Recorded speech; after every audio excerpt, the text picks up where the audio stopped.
En la década de los 90, el país entero fue testigo de varias situaciones de rehenes que, por la magnitud de los hechos, quedaron en la memoria de los venezolanos.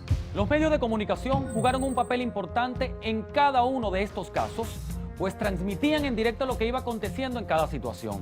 La experiencia que vivieron las víctimas, así como también los cuerpos de seguridad que intervinieron en cada una de ellas, sin duda alguna, marcaron un antes y un después en sus vidas.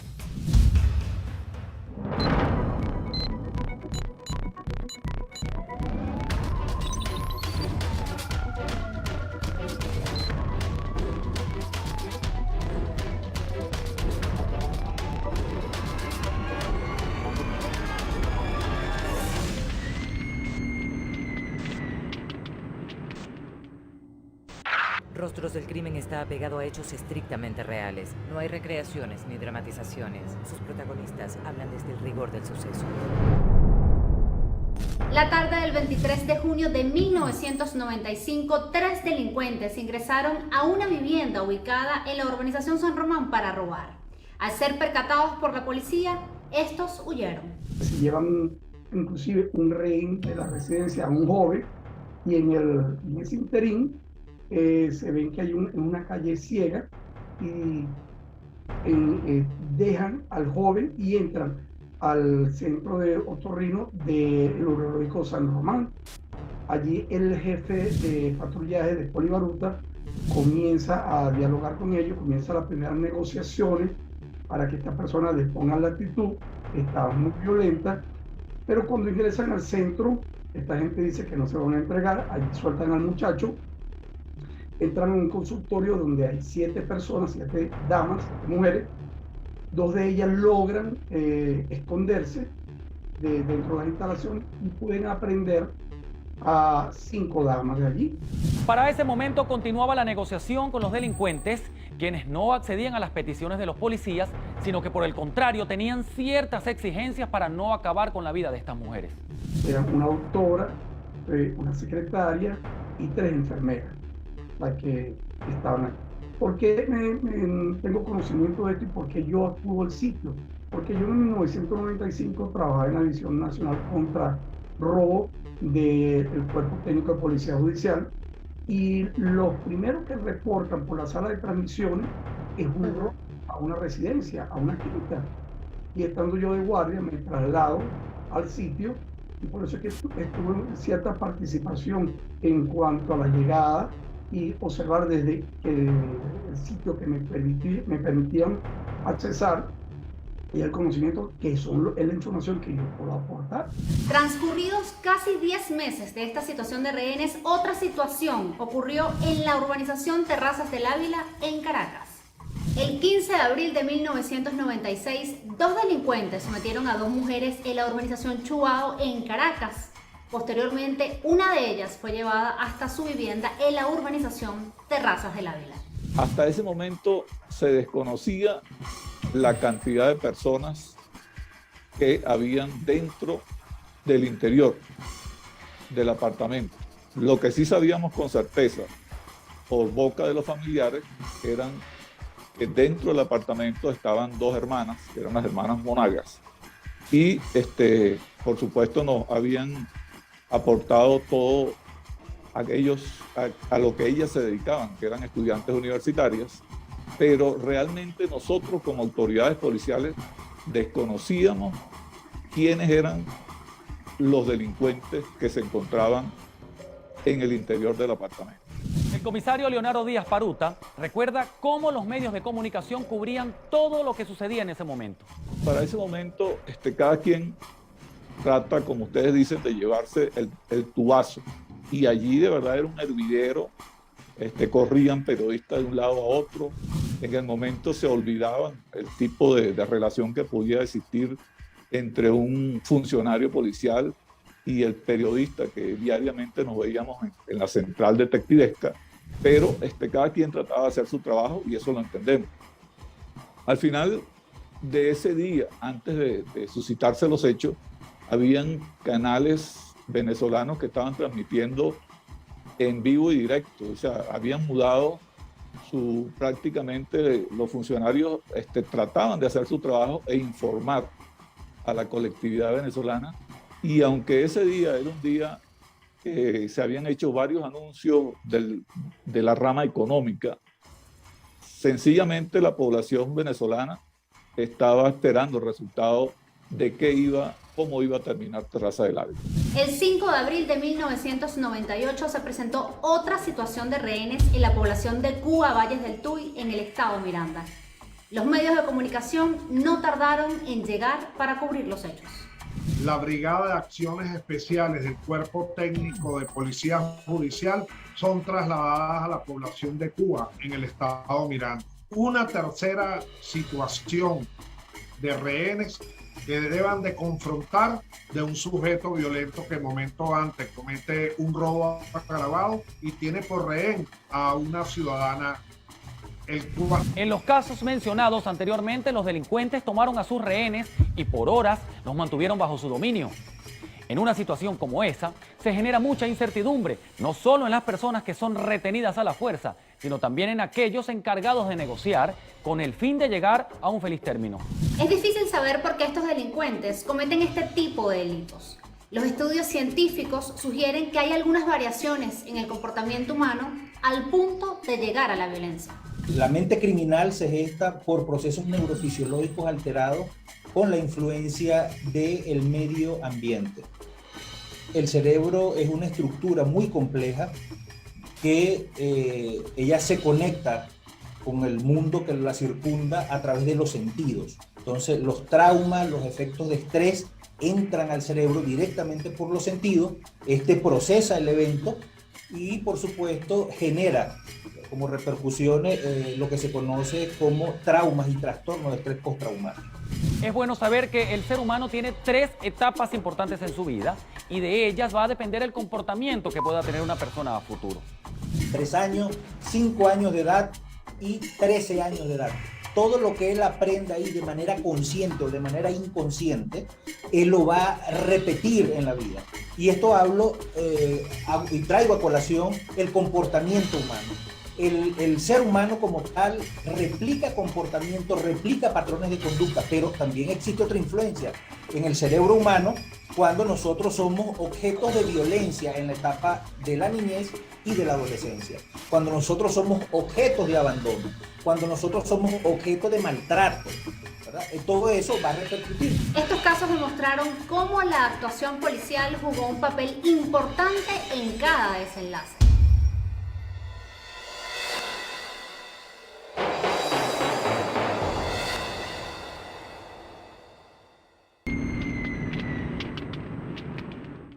El primer caso que presentaremos esta noche se refiere a la tragedia ocurrida en el Urológico San Román en Caracas. Fue un suceso que quedó grabado en la memoria de los venezolanos. Lo que comenzó como un robo terminó convirtiéndose en una situación de rehenes que involucró a una gran cantidad de periodistas, policías, dirigentes políticos, entre otras personalidades. El comisario jubilado John Tobar para ese momento era detective y trabajaba en la Comisión contra Robos de la Policía Científica, razón por la que estuvo presente durante el hecho. Y acudí a hacer la inspección, como hubieran relatado que había un robo en una quinta, pero al llegar allí posteriormente ya el robo no se estaba efectuando, sino que se había pasado a ser una situación de rehén y ya escapaba de la facultad o la competencia de la División contra Robo y pasó a un delito más grave que es la situación de rehén. Entonces ya la División contra Robo lo que prestó fue apoyo en coordinar el sitio y llegar allí y permitir para que llegaran las unidades que realmente se iban a hacer cargo, como la Brigada de Acciones Especiales, la Brigada de Comando de la DICIT, y mientras se hacían las negociaciones por parte del comisario Morales, que era el jefe de operaciones de la Petrobras para ese entonces. Estos sujetos habían solicitado un vehículo para poder irse del lugar y aunque los funcionarios cumplieron con lo solicitado, los hechos no resultaron como lo esperaban. El primer vehículo que dispusieron los funcionarios no tenía llaves y hubo una confrontación con los criminales. Todo iba muy bien cuando se estaban haciendo el transbordo de ambos vehículos. Sí, los delincuentes continuaban agresivos, pero hubo un momento en que se escuchó un disparo. Y allí fue cuando se vino todo abajo la negociación y la operatividad del caso. comenzaron a disparar los delincuentes, hieren a una persona, uno de los rehenes en la cabeza. Uno de los delincuentes cae abatido, el otro comienza a disparar, hiere al comisario Otero Pérez, que era el jefe de la Brigada de Acciones Especiales del BAE. Bueno, realmente allí eso se descontroló. El desenlace de este caso fue lamentable. Tanto rehenes como funcionarios resultaron víctimas. El resultado final de eso fueron 5 personas fallecidas y 8 personas heridas, entre ellos policías. La muerte del comisario Otero Pérez al día siguiente, un comisario de Polibaruta también resultó herido. Bueno, y daños colaterales porque en vista de que la gente, muchos cuerpos querían figurar, querían una participación y no estaban respetando lo que realmente era que lo que era la PTJ tenía que llevar la dirección del operativo como tal, un órgano encargado para ello, y los otros que tenían que hacer el acordonamiento tenían que cumplir con la función que está establecida para que ellos en situaciones como esta lo hagan, pero en una descoordinación. Este tipo de situaciones pueden ser impredecibles. Aunque los cuerpos de seguridad del Estado tienen el objetivo de culminar estos hechos de la mejor manera, en donde las víctimas y el entorno resulten ilesas, hay casos en que quizá un mal procedimiento policial desencadene en el caos. En este tipo de situación siempre hay la probabilidad de que siempre salga o existe una falla como tal, bien sea por parte de los captores en este caso, o por parte de una actuación policial no ajustada a lo que son este tipo de procedimientos, ¿verdad? Sí, eso nos deja una enseñanza en cuanto a que los cuerpos policiales y sobre todo los grupos preparados para afrontar este tipo de situación deben prepararse bastante. No fue una actuación propiamente que podemos decir que fue victoriosa porque se lograron neutralizar a los atacantes, ¿no? Hubo pérdida, ¿verdad?, de personas, se lamenta.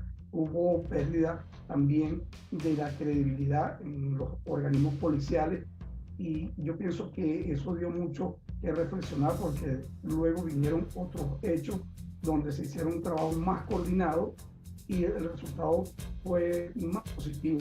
Todas estas situaciones afectan a cada uno de los involucrados y perduran en su memoria. Tenemos una persona que lo tiene bajo el mando de él, con un desequilibrio psicológico, evidentemente, como vimos en todos los casos, que es capaz de accionar esa arma como la accionaron en muchos casos, y por ello la necesidad de que las acciones especiales emprendidas por las fuerzas policiales en extremados casos conlleve a neutralizar a este tipo de sujetos, los cuales atentan contra la vida no solamente de esa persona, sino que son delitos de orden público y por ende atentan contra la salud psicológica de toda la sociedad que está viendo en tiempo real y sigue viendo en todos los medios de comunicación este tipo de sucesos, que no vendría al caso a criticar a unos o a otros, sino lo más importante es que haya dejado un mensaje en el buen orden de las tácticas policiales y de la necesidad de los cuerpos especializados en esa área y no en la intervención de muchas personas. Estos criminales carecían de empatía y actuaron sin piedad. Aunque su principal objetivo era el robo, al verse acorralados por la policía, decidieron tomar a otros ciudadanos como rehenes. El sociópata, que en este caso es el secuestrador, no se conecta fácilmente con nosotros y siempre va a buscar su beneficio. Él va dispuesto a lo que va por su beneficio. Entonces, ese beneficio sabemos que es recibir dinero, ¿verdad? ¿Por qué? Porque eso es lo que le va a generar el producto del secuestro. Pero la personalidad del secuestrador se va a asociar a la falta de empatía. Carece de neuronas espejo. Las neuronas espejo es las neuronas que nos permiten relacionarnos con las demás personas. Sentir compasión por el otro.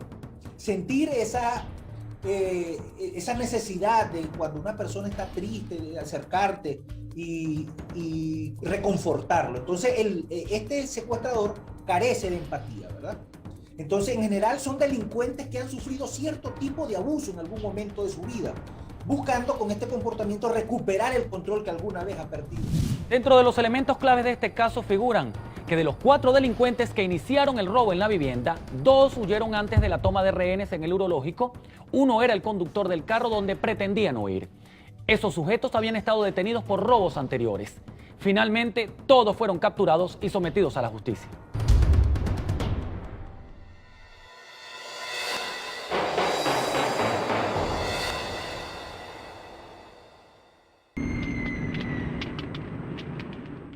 El siguiente caso que presentamos ocurrió en el año 1996. Otra situación de rehenes se registró en la urbanización Terrazas del Ávila en Caracas y se extendió por más de 20 horas. Para ese momento, el comisario jubilado Leonardo Díaz Paruta se desempeñaba como jefe de la División de Homicidios de la Policía Técnica Judicial.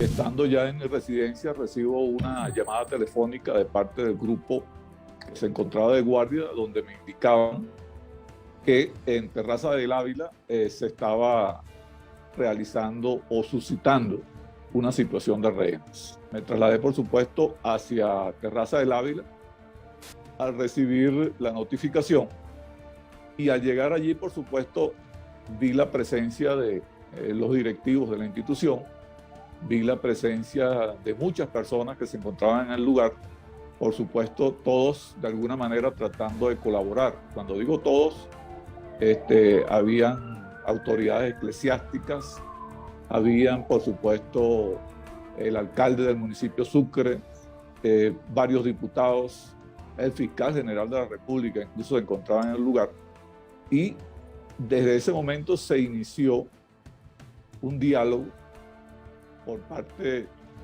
de las autoridades nuestras, específicamente el vocero, que era el mediador, para ese entonces un psicólogo. Las negociaciones con estos delincuentes continuaron a lo largo de la noche, incluso amaneció y la tensión aumentaba con el pasar de los minutos.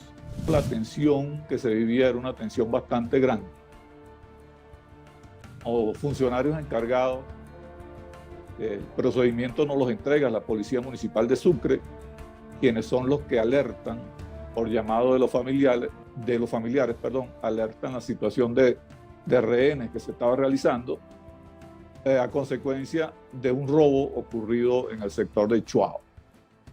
Pero a medida, y quiero hacerte del conocimiento, David, a medida que avanzaban las horas, la tensión aumentaba tanto para las personas que se encontraban dentro como, por supuesto, para los funcionarios policiales, para nosotros. Los efectivos policiales estuvieron en el lugar de suceso por más de 20 horas continuas. Su objetivo era lograr un acuerdo con los criminales y que las víctimas salieran ilesas. Ya todo el edificio había sido desalojado por completo. Solicitamos la presencia de un grupo de la División General de Inteligencia, quien al hacerse presente se empaparon de la situación, y le solicitamos que, para conocimiento de la persona que estaba mediando, era de vital importancia la identificación de los delincuentes. Por supuesto, cuando un negociador de rehenes sabe con quién están hablando, con qué tipo de delincuentes están mediando, si son delincuentes por los antecedentes robo, hurto, violación, ya ellos se ubican más en el perfil de estas personas. Durante el procedimiento, un grupo de funcionarios logró detectar que de la parte interna del apartamento se realizó una llamada telefónica. Esto luego de haber intervenido la línea que sirvió para lograr la entrega de uno de los delincuentes. Esa llamada se ubicó en la ciudad de Caracas, específicamente por el código 461 en el sector de La Quebradita. Hasta allá se envió una comisión de la División contra Homicidios, y al llegar a la dirección de esa urbanización de La Quebradita se pudo identificar a una ciudadana mayor de edad, por supuesto, y a los funcionarios interrogarla nos llevamos a la sorpresa de quién estaba. Una de las personas que estaba en el interior del apartamento era el delincuente apodado Hernancito, y que había participado, conocido por nosotros, por supuesto, porque había participado en el anterior o antes en el homicidio del Grande Liga Gustavo Polidoro. Los medios de comunicación transmitían en vivo y directo el suceso. Adicional a esto, los efectivos policiales tenían conocimiento que los criminales estaban consumiendo algún tipo de sustancias estupefacientes, lo que sin duda aumentó la preocupación en los investigadores. Yo creo que Hernancito de alguna manera quiso tomar una decisión e irse delante de la otra persona que se encontraba con él, aunque cuando él sale, de alguna manera quiso jugar una viveza y nos indicó de que dentro del apartamento todavía quedaban 6 personas. No nos cuadraba el número por las conversaciones, por los coloquios que habíamos escuchado, pero él repitió 2 veces de una manera muy tajante: allá adentro quedan 6 personas. Eso, por supuesto, nos puso a pensar y afinamos más las investigaciones y logramos determinar de que lo que había ocurrido fue que él le informó a su compañero que iba a salir a mediar y a solicitar un vehículo a las autoridades para pedirle que él saliera con la otra reina. Cosa que Hernancito no. Hernancito lo que quería era librarse de la situación, preservar su vida a la hora de un intercambio de disparos y dejó, si se quiere, a su compañero olvidado en el apartamento. Los equipos multidisciplinarios encargados de trabajar en situaciones de rehenes, como en este caso, deben proteger en todo momento el lugar del suceso. Solo ellos deberían de estar presentes durante las negociaciones. Es importante que en sitios de sucesos como eso, el primer paso del lugar de los hechos o sitio de suceso siempre tendrá que ser la preservación del sitio de suceso. Lo segundo es que definitivamente debemos entender que solamente las fuerzas de acciones especiales bajo su comando deben de estar en esos sitios acompañados de psicólogos, de sociólogos, de psiquiatras que forman ya parte de las instituciones de investigación judicial y de esta manera evitar el mal orden de personas pertenecientes a otros poderes públicos, incluso instituciones no diestras para este tipo de situación, a pesar que de buena fe van al sitio a mediar, pues no tienen la capacidad psicológica ni el adiestramiento, dado que aquí se trabaja con lo impredecible de la mente humana, con el lado oscuro de la sociedad. En este caso, Hernancito, al sentirse acorralado, buscó una salida sin importarle la vida de su acompañante. El cerebro lo que busca es sobrevivir a cueste de lo que cueste. Porque primeramente nosotros somos una estructura biológica, somos vida. Entonces, en esa estructura biológica que compone todo el cuerpo humano y cada una de sus partes, lo que busca el cerebro como estructura es sobrevivir. Indiferentemente, entonces él va a buscar a través de la mentira, de la negociación, de lo que sea, pero lo que va a buscar sobrevivir cuando está sometido a estos momentos, ¿verdad?, donde está en riesgo su vida. Entonces el cerebro analiza de manera muy rápida, ¿verdad? Analiza de manera muy rápida todo lo que está ocurriendo a su alrededor. Entonces, ¿qué hace él? Se activa y procesa una mentira como mecanismo, ¿verdad?, de supervivencia. Algunas veces el cerebro también disocia y él va a buscar todos los mecanismos que conjugan el universo mental para sobrevivir. En este caso, este captor negoció, ¿verdad?, en contra de lo que había dicho y él buscó su salida. Un elemento clave en este caso fue que los funcionarios de inteligencia metieron un micrófono por el conducto que comunica los baños del edificio y llegaron hasta el apartamento. Allí escucharon que ambos maleantes discutían y que Hernancito siempre engañó a su compañero, pues le dijo que estaba negociando un vehículo para huir cuando la verdad era que se iba a entregar con su madre. El compañero se enteró de todo cuando vio las declaraciones en vivo de Hernancito por televisión.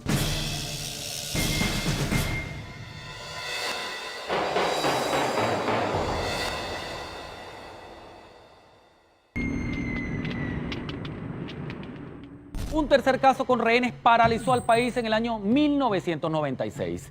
Esta vez el escenario fue la población de Cuba, Valles del Tuy, en el estado Miranda. Un joven de apenas 18 años de edad intentó asaltar una panadería y al verse acorralado por funcionarios policiales, huyó hacia unas residencias y tomó de rehén a una mujer de 44 años. Se trasladó el equipo esta vez ya con una preparación mucho mejor de las experiencias anteriores, y de igual manera pues con un negociador, un psicólogo criminal. Luego de horas de negociación y ante la negativa del sujeto, el cual manifestó a viva voz ante los medios de comunicación en tiempo real que la solución era causarle la muerte a su víctima y suicidarse, es por lo que en ese momento suena un disparo de un francotirador y le ocasiona la muerte al agente activo para ese momento. No hablamos de secuestro, hablamos de situación de rehén. Fue neutralizado y así exitosamente. Luego de 2 experiencias anteriores, la Brigada de Acciones Especiales cumple el cometido. Los policías acabaron con la vida de este criminal luego de varias horas de negociación. Algunas personas cuestionaron el hecho y alegaban que se trataba de una violación de derechos humanos. Una vez que fue llevado adelante el expediente, se determinó, como establece el legislador, aplicar el artículo 65 del Código Penal venezolano, y así el desenlace fue dar cumplimiento al estado de necesidad en defensa de un tercero, absolver a los funcionarios, los cuales nunca fueron puestos en tela de juicio, y de esta manera se cataloga en esta ocasión que, dada la preparación que tuvieron estos grupos y la coordinación adecuada, fue exitosa, aún con el resultado fatal del sujeto, que era un joven venezolano fallecido para ese momento. Pero demostraban ante un tercer examen ante la sociedad que sí había dado resultado una preparación de 2 años ante situaciones como estas, denominadas los casos en situación de rehén. Este tipo de delitos se vuelve de orden público porque de alguna manera se ve implicada toda la sociedad que observa a través de los medios lo que acontece. A pesar de que este sujeto le quitaron la vida, las averiguaciones continuaron.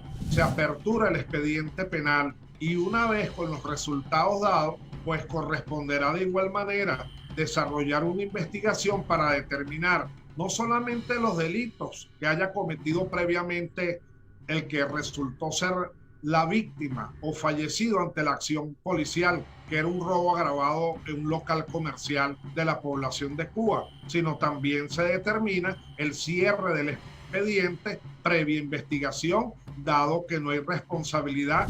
Los funcionarios de la Brigada Especial cumplieron con lo establecido en el artículo 65 del Código Penal, logrando rescatar a la mujer. Mujer que siempre seguirá siendo víctima, porque hay que ver después los daños irreparables a la mente y los daños psicológicos que sufren no solamente la víctima en ese caso, sino toda la sociedad que pudo ver en transmisión en tiempo real todos los sucesos que acontecieron ese día no menos trágico, pero exitoso ante la acción especial de las fuerzas policiales. La víctima, luego de toda esta situación, rindió declaraciones ante el Cuerpo Técnico de Policía Judicial, brindando información valiosa a esta investigación.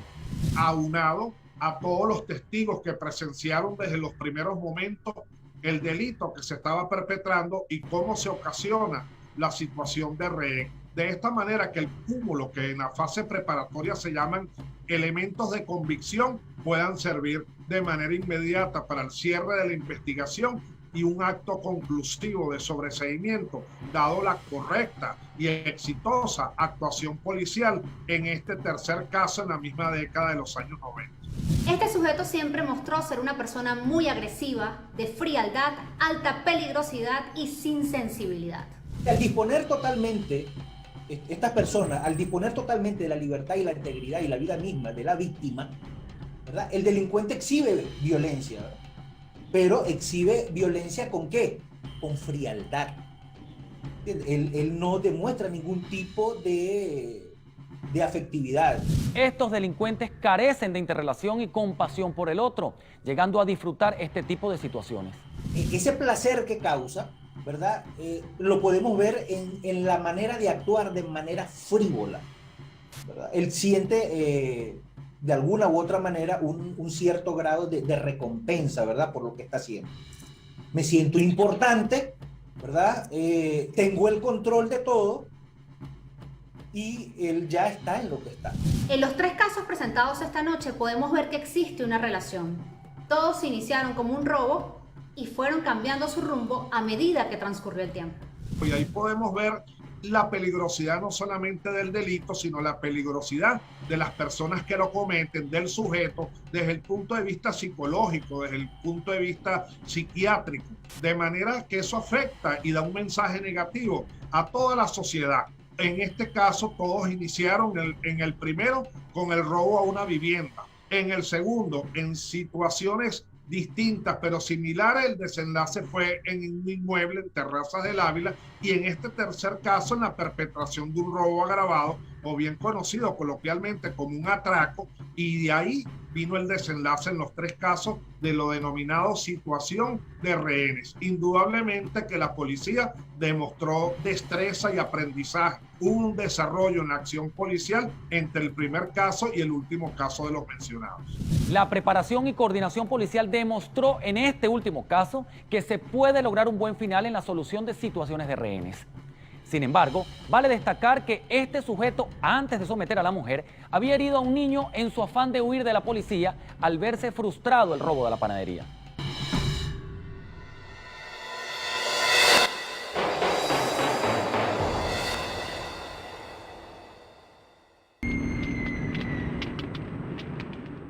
Retener a una persona en la fuerza con el fin de manipular a terceros no resulta fácil para ninguno de los involucrados.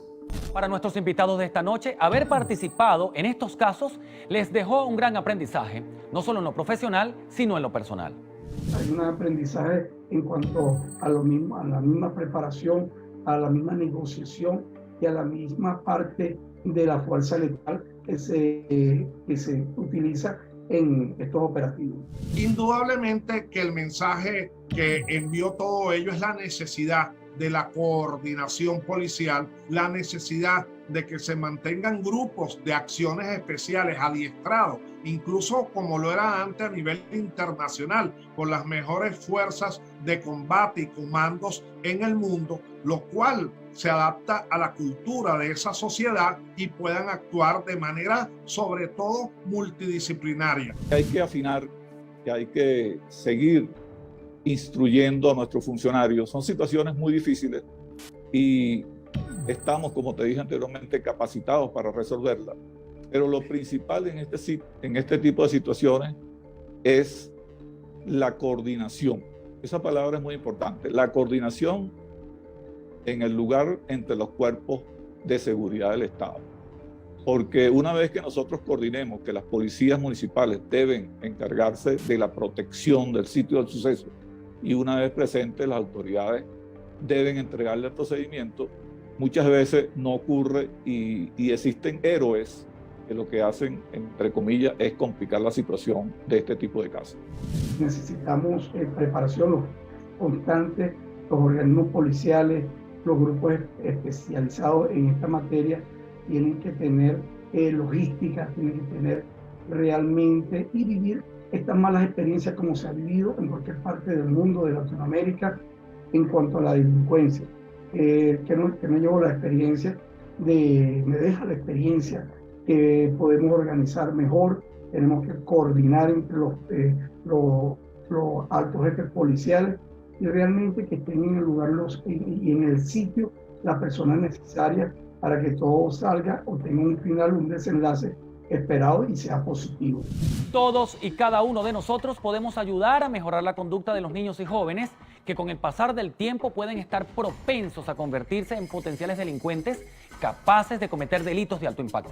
El trastorno de la personalidad antisocial empieza a desarrollarse culminando la etapa infantil, entrando a la etapa de la adolescencia. Entonces, existen características diagnósticas para establecer, ¿verdad?, cuando una persona puede desarrollar este tipo de comportamiento. Los comportamientos criminales se gestan porque hubo algún problema en la etapa de la niñez y de la adolescencia. Abandono por el parte del padre, una familia disfuncional, un papá violento, agresivo, genera trastorno y estrés en el cerebro activa el eje hipoficiario adrenal como mecanismo de supervivencia. En tiempos cortos sabemos que el cuerpo humano genera una hormona que se llama cortisol, que en tiempos cortos es bueno porque nos ayuda a la supervivencia humana, pero en tiempos largos es muy dañino para el cerebro, ¿verdad? Y para el cuerpo humano.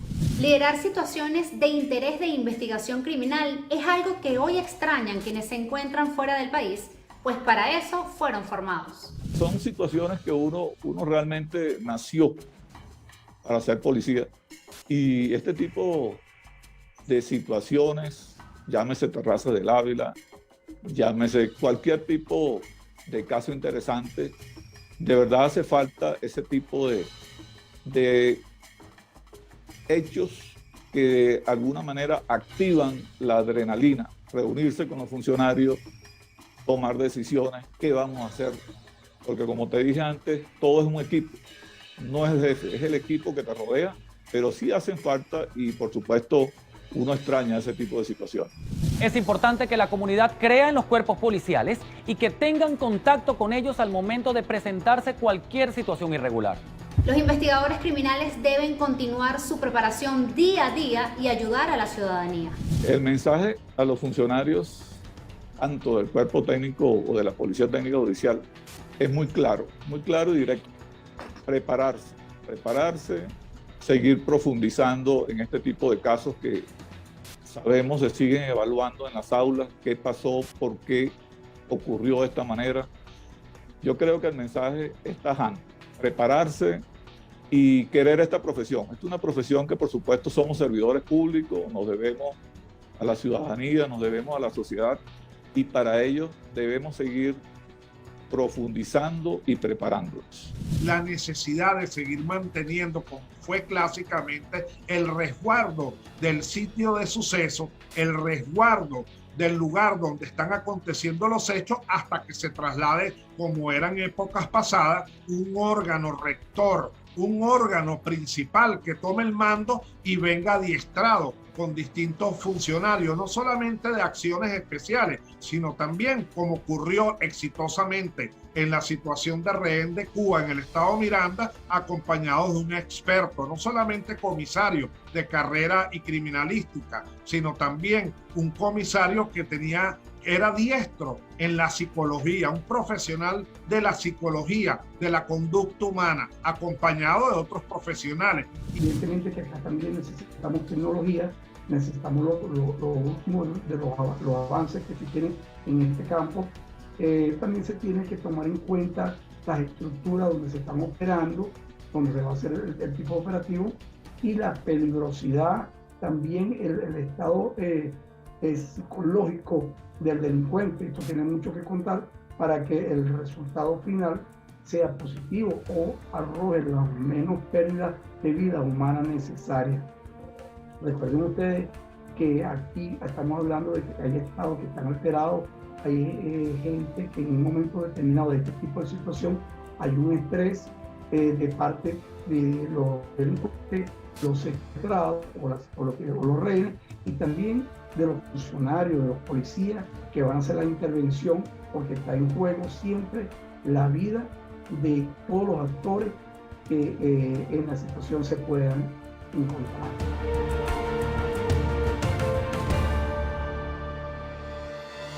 De esta manera hemos llegado al final del programa por el día de hoy, agradeciéndoles como siempre su fiel sintonía. Es importante que no olvidemos tener presentes todas las medidas de bioseguridad con el fin de evitar la propagación del COVID-19. La cuenta de Instagram del programa para que nos hagan llegar sus comentarios es @rostrosdlc y nuestra etiqueta cada martes es rostrosdlc. Mi cuenta en Twitter es @Davis Ramírez y en Instagram @soyDavisRamírez. Las mías, Angélica Reporter en Instagram y Angélica Report en Twitter. La cita es el próximo martes, cuando nuevamente nos sentemos frente a frente con los rostros del crimen. Paisajes hermosos donde se sustenta el crimen. Hermanos se atacan entre sí con proyectiles. Tensión en la situación, se sobrevive dando mucho más de lo poco que recibes. Mueren jóvenes, su madre llora. Plegarias no callan el cantar de la flor. Y las generaciones se pierden con el paso de las horas. Y ahora, unos son presas y otros devoran. calles de sorpresas como la caja de Pandora, donde mantengo la esperanza a pesar del diluvio y la superación y el estudio como refugio. Sigo caminando en estos suelos sin que me detenga el miedo. Mis palabras son reflejos, entiendo lo que siente el pueblo porque soy parte de ello. No importa color ni pensamiento, es el mismo espejo. Voceros de los que quedan, también de aquellos que partieron. Unidad es lo que quiero, espero.